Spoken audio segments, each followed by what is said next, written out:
heard the Noble Eightfold Paths. Has anybody heard? Okay, so at what age are they spoken about that?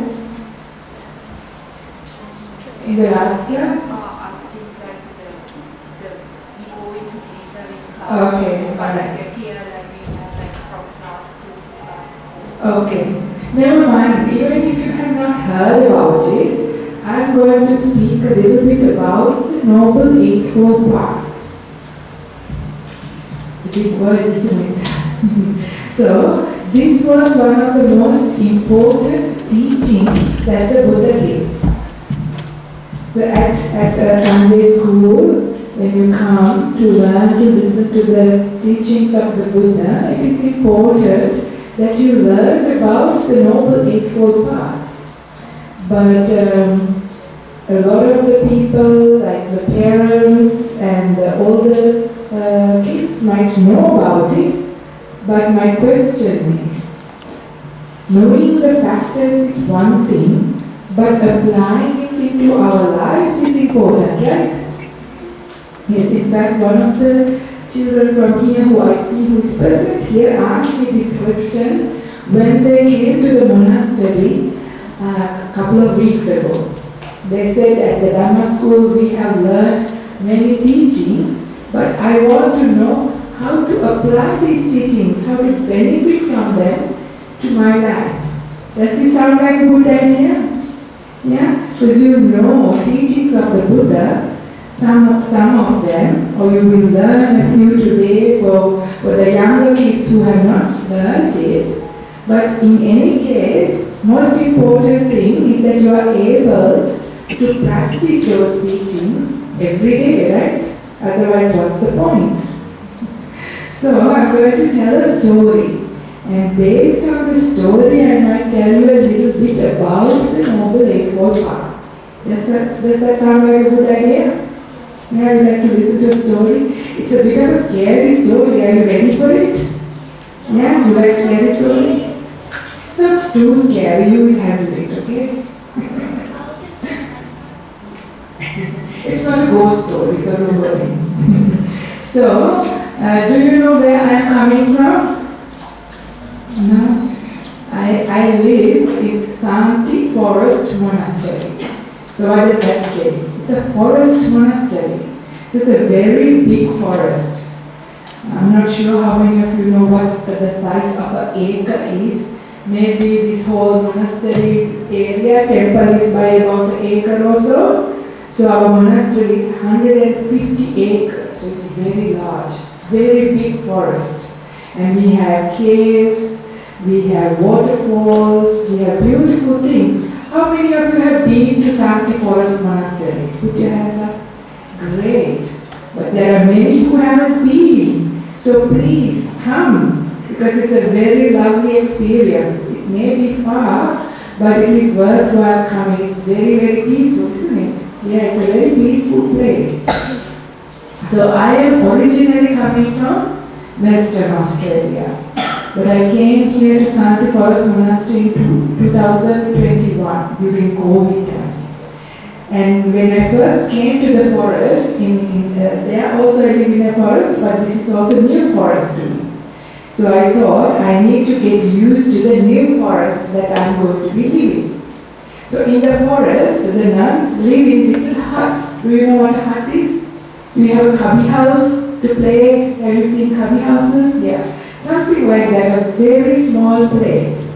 So we live in a little hut in the forest and we meditate and we live there. That is our little home.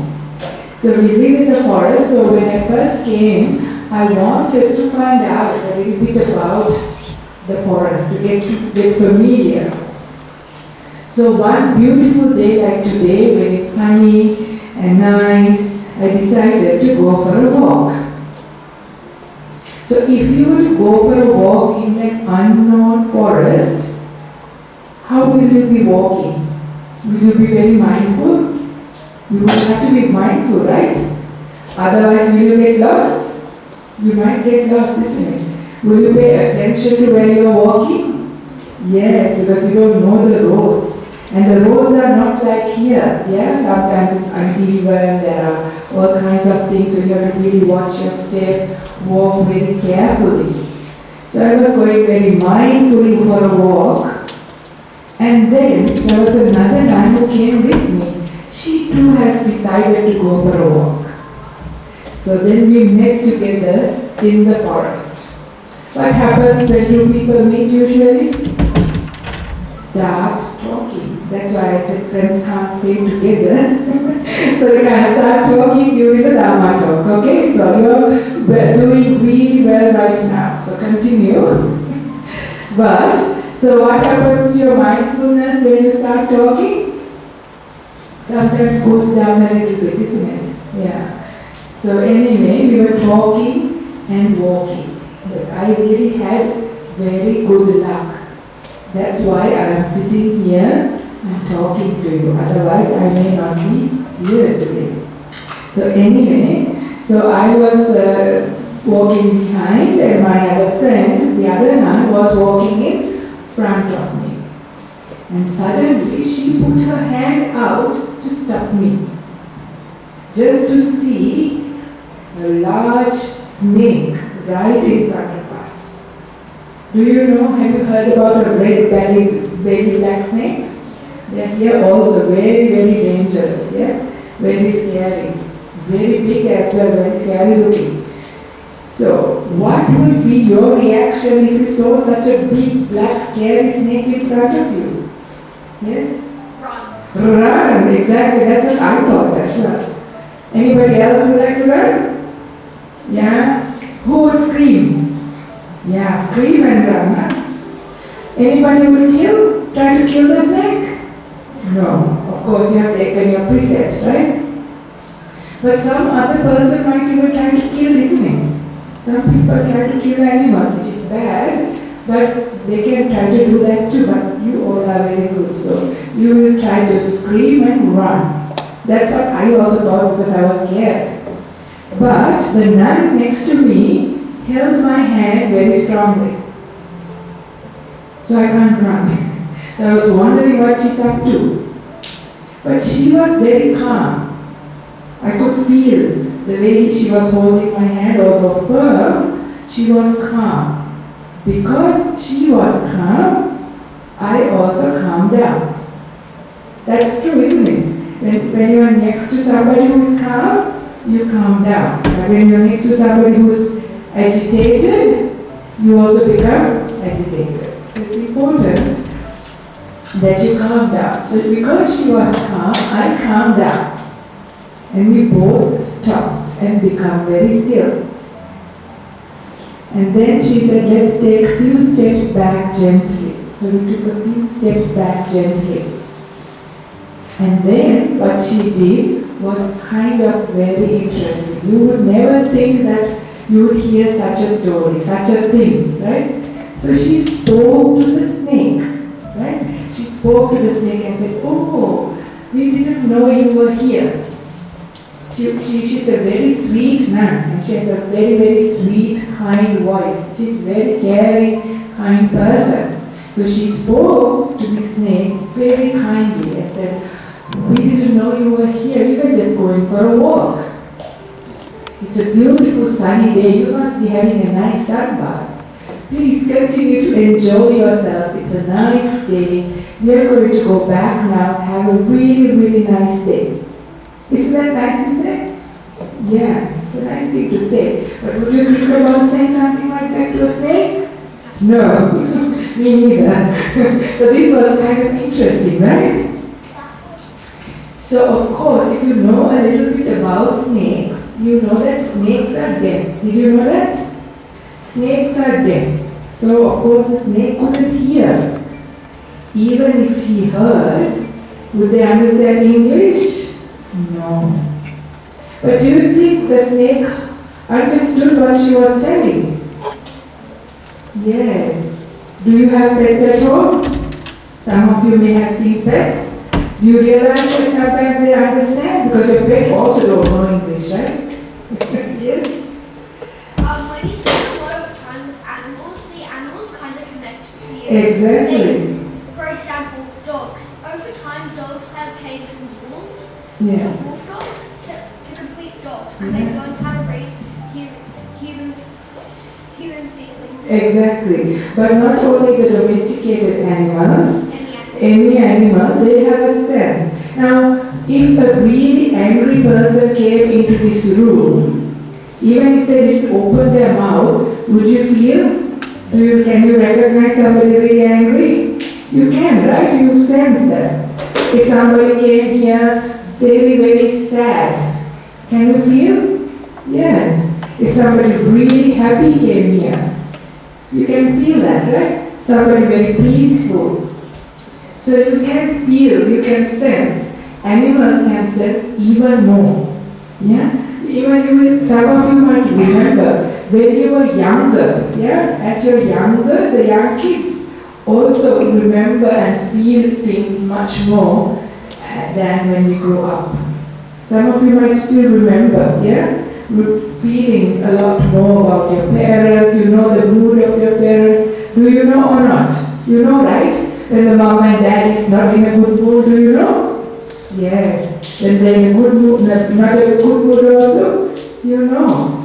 So like that, the snake felt the kindness, the love and the care from the nun.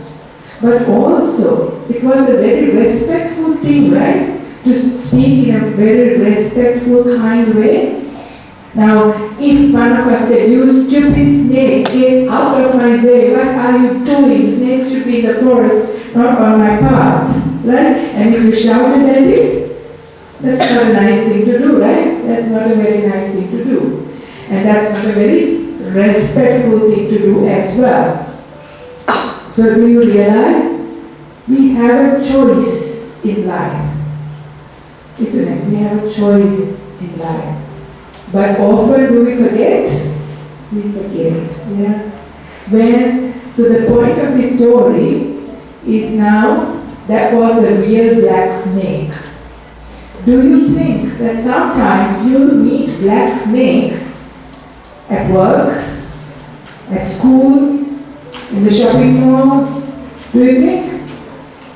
Not real snakes, but snake-like situations, right?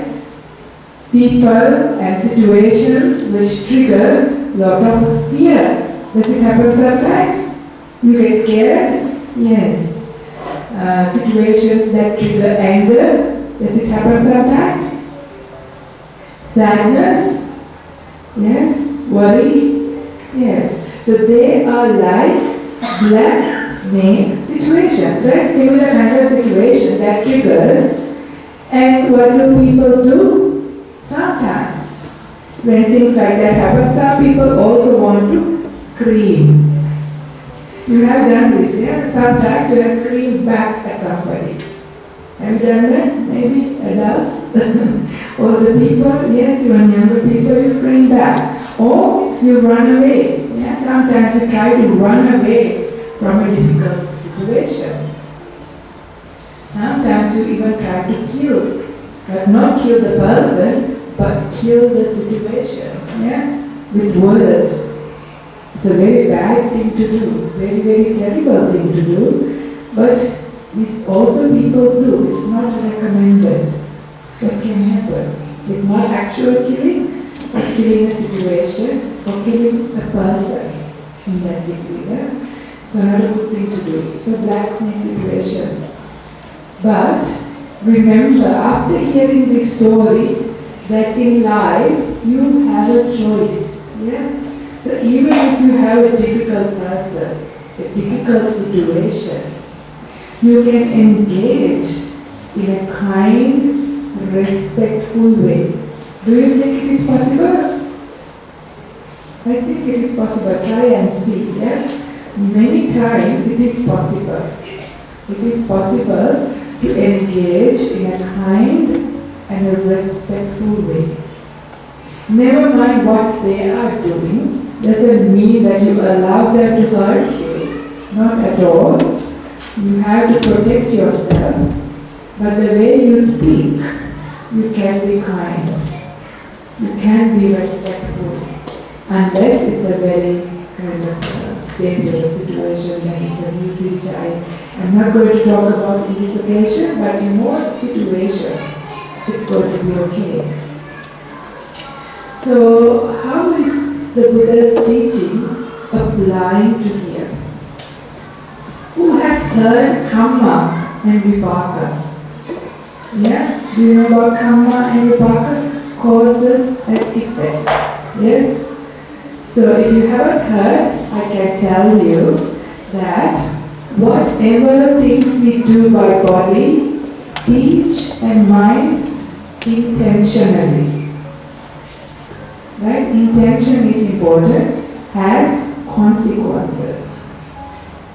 So it's not like when you're walking here, you accidentally stepped on an ant and the ant got still, then you have no intention to kill, so not a problem. But if you saw the ant and you intentionally stepped on it and killed it, then there is bad karma, yeah, and with a bad result. So I think last time, you may not remember, maybe you remember, we spoke about the Buddha and his son. You remember a little bit about the mirror reflecting the actions. Yes, you asked good questions too, I remember. That to reflect whatever you do by body, speech and mind, is that going to harm me or harm the other person, harm the both? And if it is the case, don't do it. So that was a bit of teaching on karma. Yeah? That's why we recommend you to do things that are not harming yourself, another and both. That's good karma. Yes? I remember when you last came, we spoke about, we had the main session about karma, the second session about something else that I don't exactly remember. Sila, yeah, virtue. Yeah. So anyway, so I'm just reminding you because it was 1 whole year ago. So anyway, so when we remember, when we remember that our intentional actions have consequences, even our bad speech, bad actions, or even bad thoughts, can have kind of bad effects later on. So if you remember this is part of what you call right view. So now for the children who have not yet heard about the Noble Eightfold Path, try and remember this, so when your teachers are going to teach you at some point Noble Eightfold Path, you can put your hand up and say the first factor of the Noble Eightfold Path is, what is it? Right view. Okay? Right way of seeing the world. Right way of understanding about the world. So right view is a very big subject. It has many things inside of it. But for today, if you remember about karma, causes and effects. Is it possible for you to remember this? Yeah? Is it enough to understand? Yes? I get no responses. Are you listening to me? Yes, good. So, if you remember that, now when you see the black snake, for example, let's go back to that story of the black snake. If you remember, your actions by body and speech and mind have consequences. Would you do anything harmful? No, isn't it? If you're smart, you won't do anything. If you're not so smart, well, you might do something, and then you have to read the negative results. Do you want negative results? No, of course. So then try and see during the day, when you have interactions, when you have to face all kinds of experiences, see whether you can remember your intentional actions have consequences. That is having right view in your day. I think it's not too hard, isn't it? If you make it a practice, if you make it a habit, starting from when you are young, it's going to take you a long way in the right direction. Yeah? If you remember that, would you ever shout at anybody? Would you do anything that is unskillful? No, right? Because you know you will have to reap the benefits, bad benefits. So, even at the snake situation, right view, remembering right view, we realize not good to kill, not good to kill, not good to harm, not to hit the snake. So this is just to show how we can apply Noble Eightfold Path, so starting with right view. So also remember, this is also for your day-to-day activity. This is when this difficult person shouting at you. This is when somebody has done the wrong thing and you have to deal with the situation. Remember that the way you are going to speak or deal with it, remember to do it kindly, gently, respectfully. Okay, you have this choice. Not shout, not scream, right? Not kill the person or the situation, but kindly. So this is where the right intention, second fact. So what was the first one? Right view. Second one? Right intention. How you intend, Intend kindly. Intentions of non-cruelty, not harming somebody. So kindness and not harming. Okay, so very easy way that Ajahn Brahm talks about this that might be appropriate for right now. Intentions of making peace, being kind, being gentle. Are you able to do that? Yeah, try it. It's not too bad. It's a good thing to, if you want to become wise, if you want to become successful in life, if you want to be happy in life, good to learn this young, So, right view, second one is right intention. Intentions of making peace with things, being kind, being gentle. So, were we like that with the snake situation? Were we making peace? Were we kind to the snake? Were we gentle with the snake? Yes. So, can you do that in your day-to-day life too when there is a difficult situation? Try and see. So this is applying the second factor of the Noble Eightfold Path. Who can tell me what's the third one? Right speech. Okay? Right speech is a big subject. You will learn it well later. Right speech is words that goes to the heart. But there are also words that are true, so you don't lie. So there are true words, there are kind words, there are words that bring harmony, not disharmony, right? So good, kind speech. So try and see when you're engaging and have to face a situation, are you able to engage with right speech? Because most of the time what happens is wrong speech, isn't it? People shout at people, speak disrespectfully. Can you see when somebody is disrespectful? You can hear it in the tone of your voice, isn't it? So it is really important that you engage respectfully and truthfully, bringing in harmony, words that goes to the heart, gentle speech. Is it nice when somebody speaks to you like that?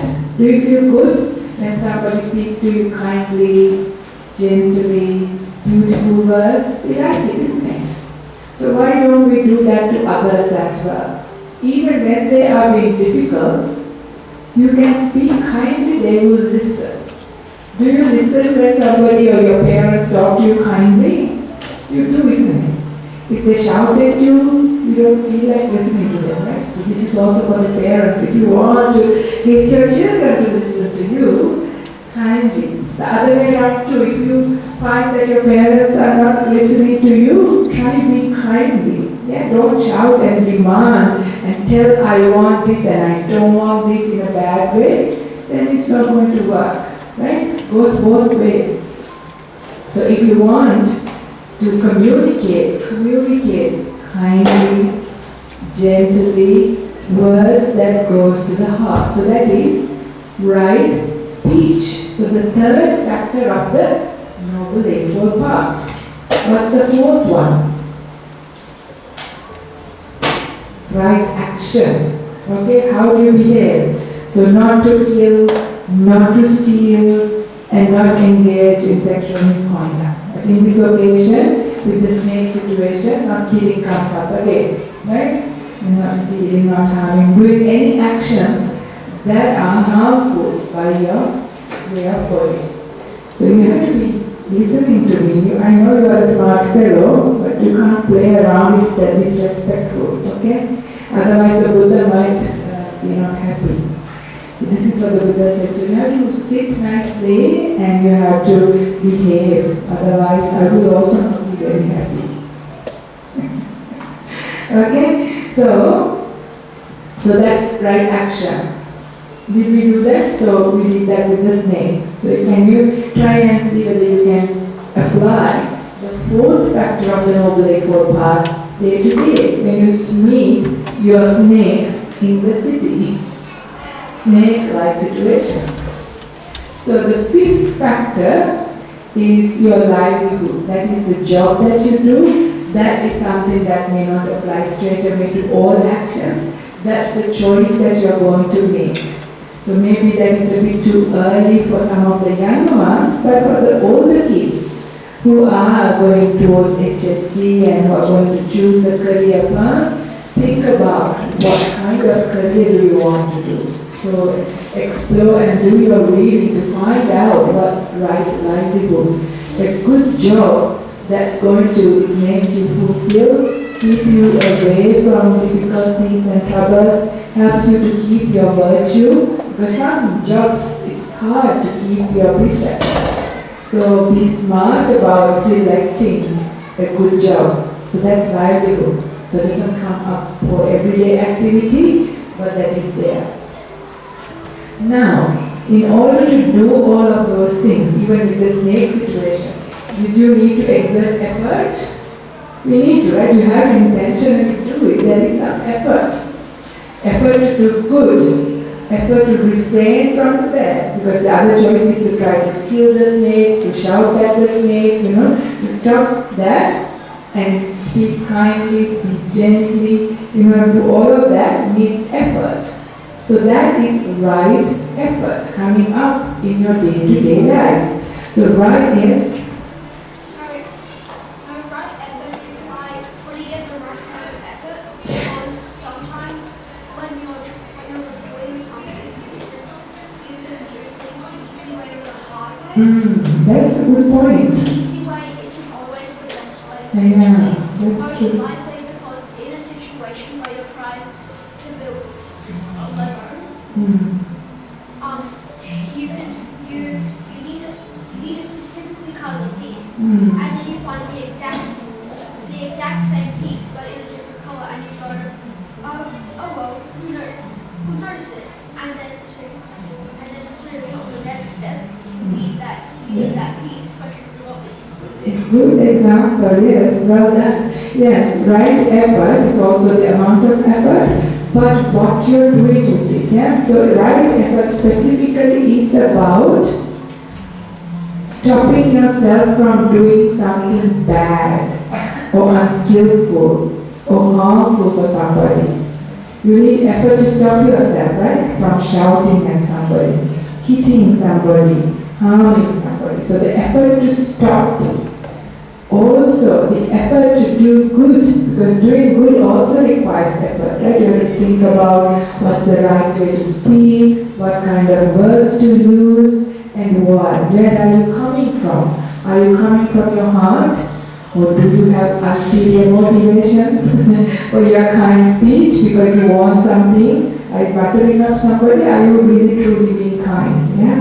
Know the difference. So right effort is the effort to do good and effort to refrain from doing the harm. There is two other aspects, but for now, at least this much is enough. So then, 6 factors, right effort.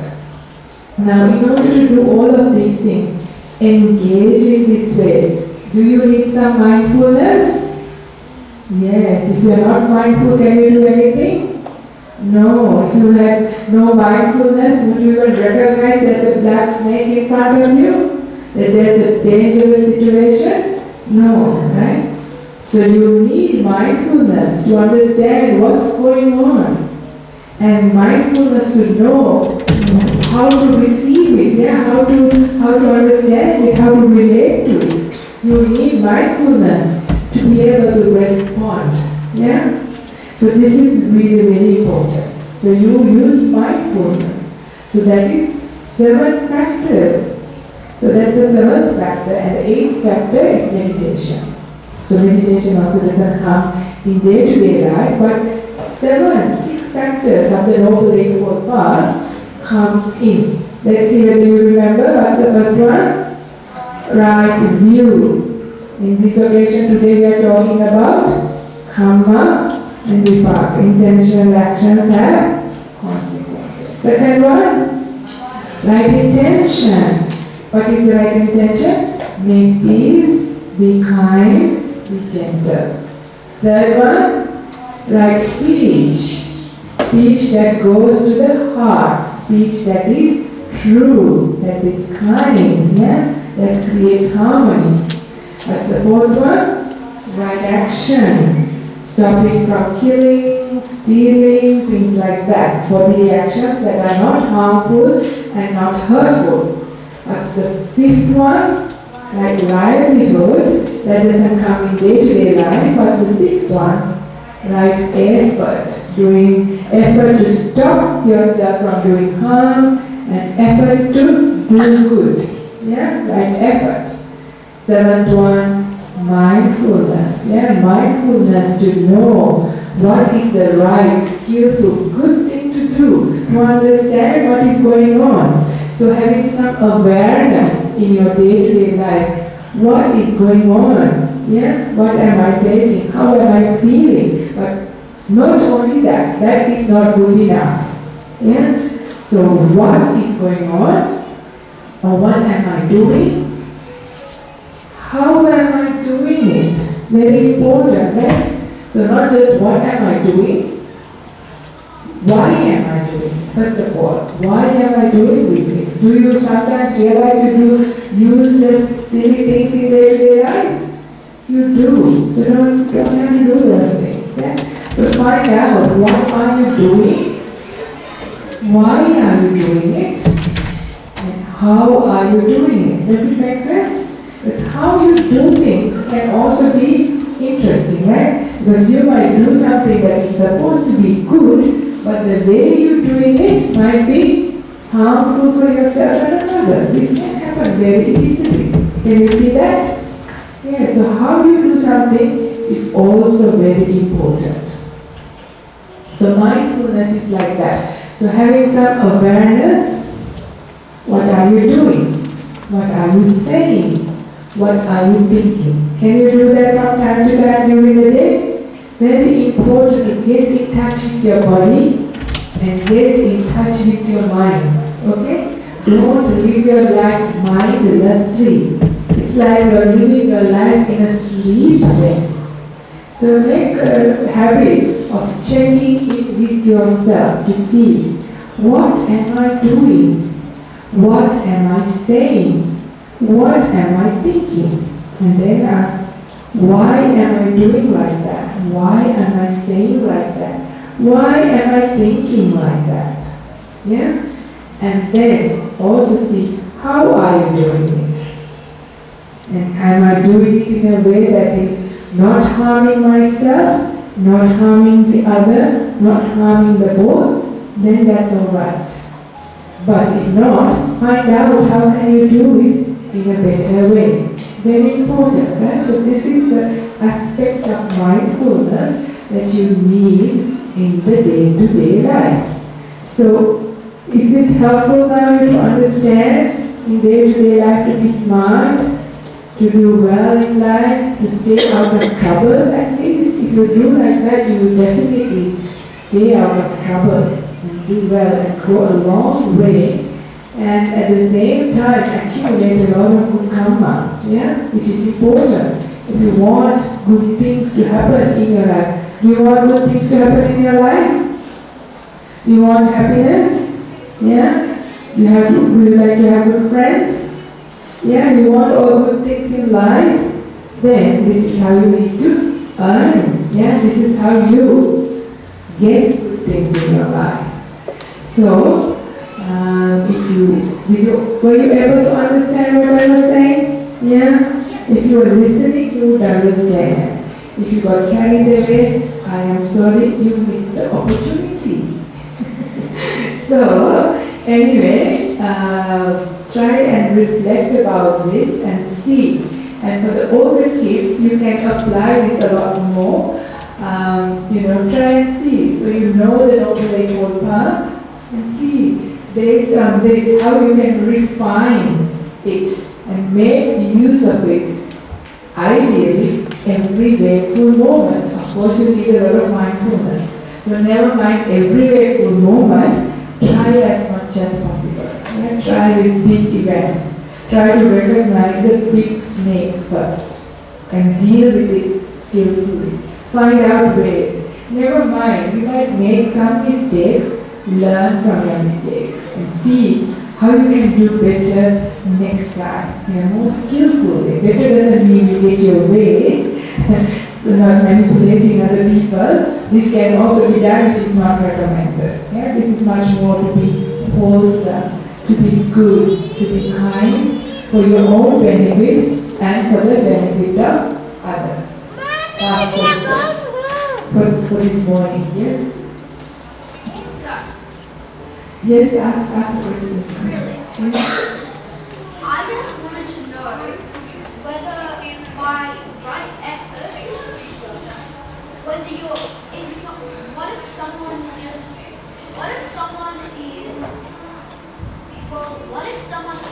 loses control but someone else restrains them? Okay, I'll think about it and I'll answer that during the Q&A session after lunch. How about that? Okay? Alright. Good question. The last time also asked good questions.